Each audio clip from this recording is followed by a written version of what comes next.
Assalamualaikum warahmatullahi wabarakatuh.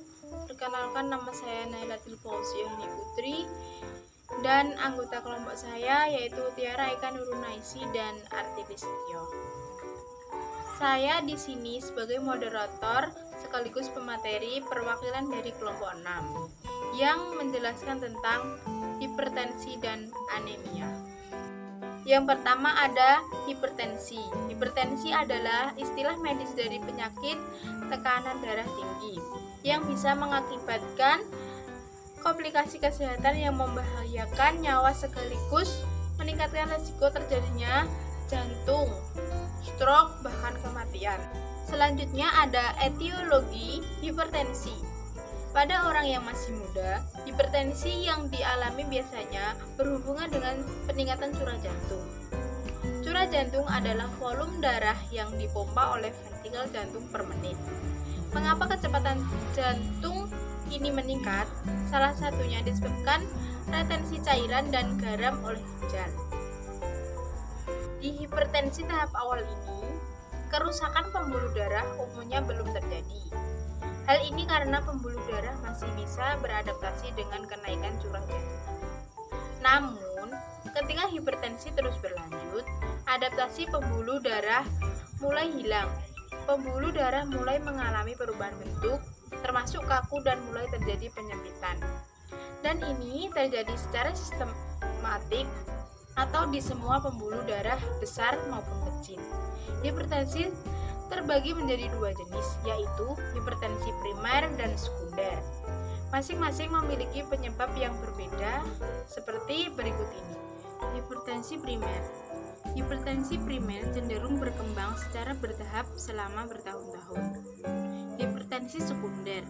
Hipertensi sekunder cenderung muncul tiba-tiba dan menyebabkan tekanan darah lebih tinggi daripada hipertensi primer. Selanjutnya ada patofisiologi hipertensi. Secara alami, diawali dari kenaikan tekanan darah sesekali saja.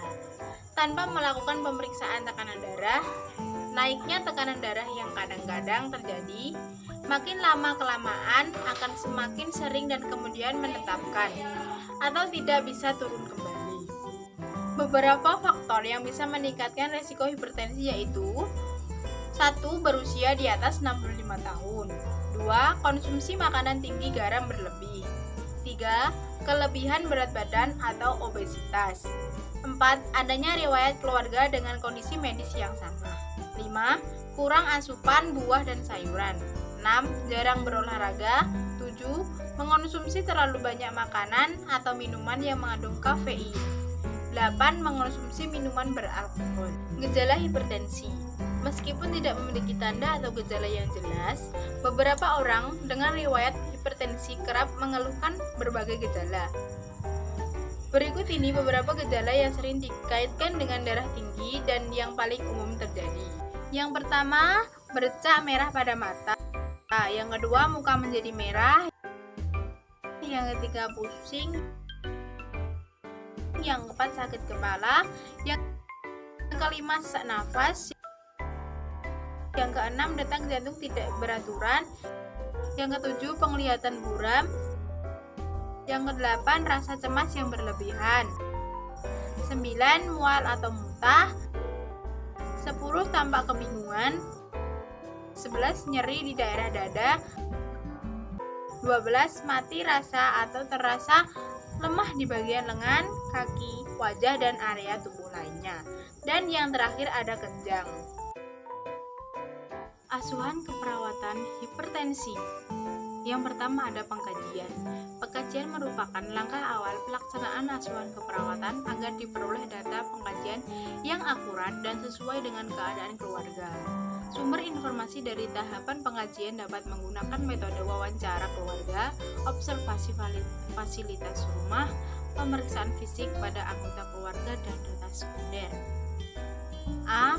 Data pasien meliputi data yang penting terkait pasien. B. Riwayat kesehatan meliputi data kesehatan pasien terdahulu dan data kesehatan sekarang. C. Pengkajian lingkungan meliputi data tentang kondisi rumah dan lingkungan di sekitar rumah. 2. Diagnosa keperawatan. A. gangguan curah jantung. B. Nyeri akut. C. Intoleran aktivitas, kelemahan umum, laporan verbal tentang kelebihan atau kelemahan. D. Nutrisi, perubahan lebih dari kebutuhan tubuh yang masuk berlebih dengan kebutuhan metabolik berat badan 10% sampai 20% lebih dari ideal untuk tinggi dan bentuk tubuh. E. Kurang pengetahuan atau kebutuhan belajar mengenai kondisi. Rencana pengobatan.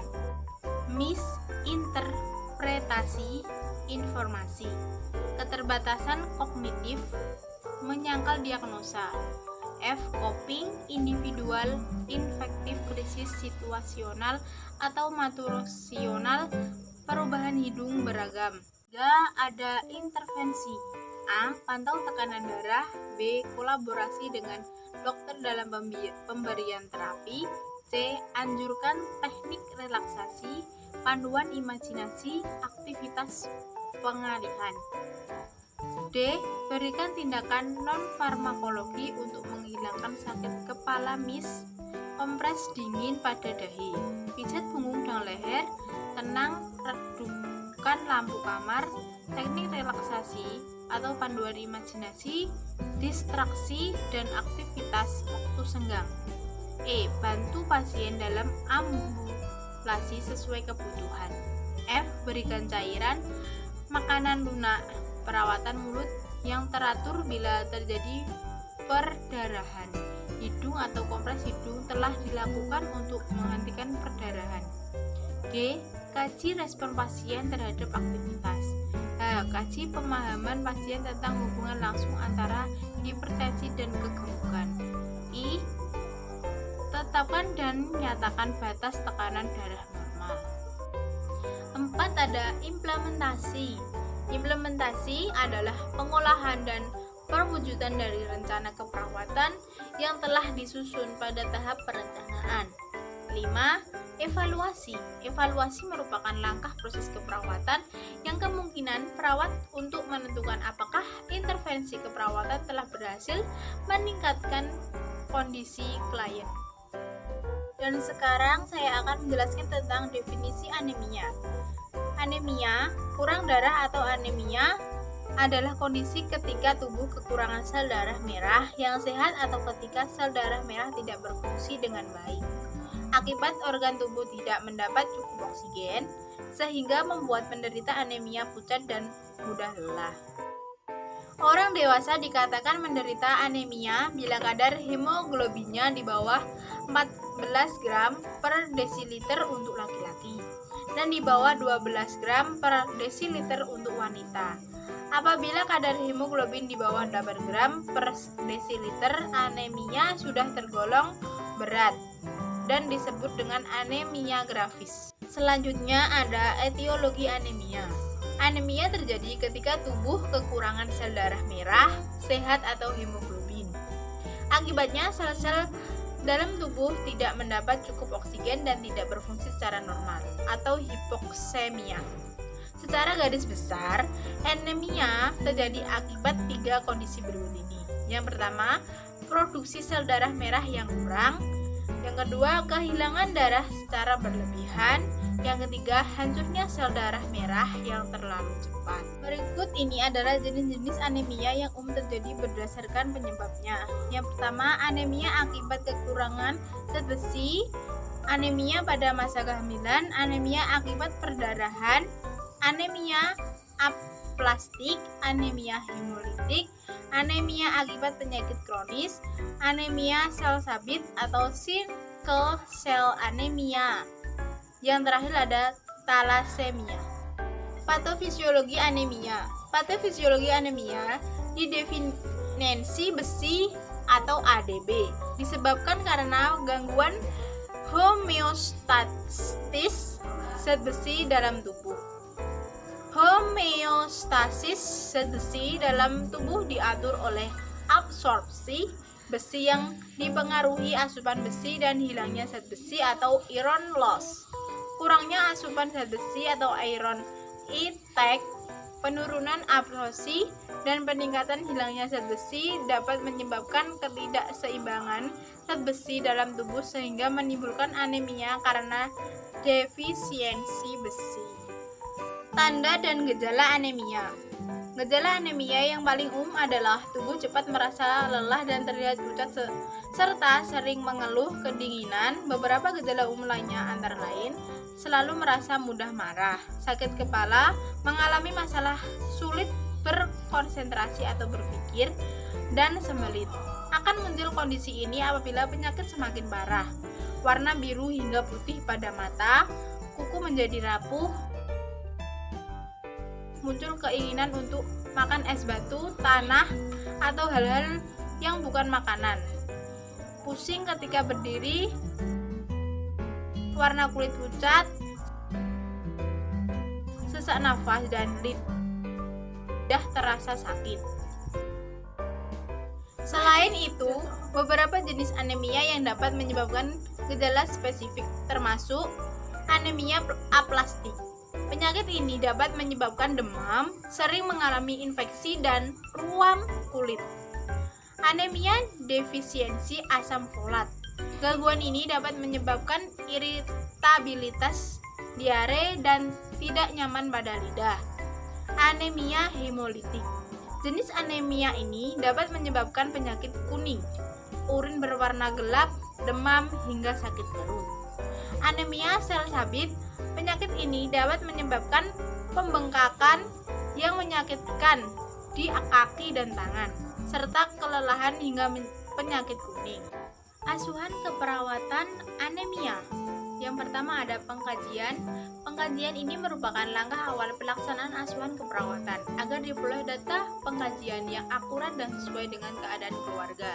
Sumber informasi dari tahapan pengkajian dapat menggunakan metode wawancara keluarga, observasi fasilitas umum, pemeriksaan fisik pada anggota keluarga, dan data sekunder. A. Data pasien meliputi data-data yang penting terkait pasien. B. Riwayat kesehatan meliputi data kesehatan pasien terdahulu dan data kesehatan sekarang. C. Pengkajian lingkungan meliputi data tentang kondisi rumah dan lingkungan di sekitar rumah. Yang kedua ada diagnosa keperawatan. A. Risiko ketidakefektifan perfusi jaringan perifer. B. Ketidakseimbangan nutrisi kurang dari kebutuhan tubuh.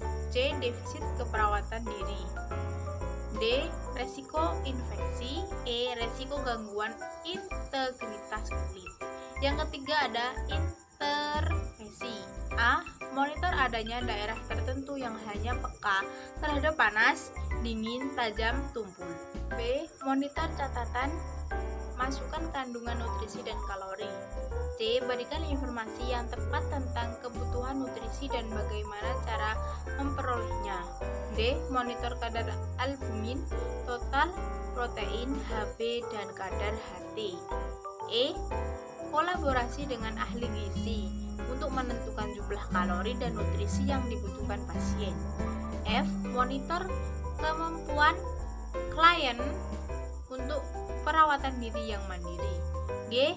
Bersihkan lingkungan setelah dipakai pasien lain. H. Ajarkan pasien dan keluarga tanda dan gejala anemia. 4. Ada implementasi. Implementasi adalah pengolahan dan perwujudan dari rencana keperawatan yang telah disusun pada tahap perencanaan. 5. Ada evaluasi. Evaluasi di sini merupakan langkah proses keperawatan yang kemungkinan perawat untuk menentukan apakah intervensi keperawatan telah berhasil meningkatkan kondisi klien. Sekian presentasi dari kelompok kami, kurang lebihnya mohon maaf. Wassalamualaikum warahmatullahi wabarakatuh.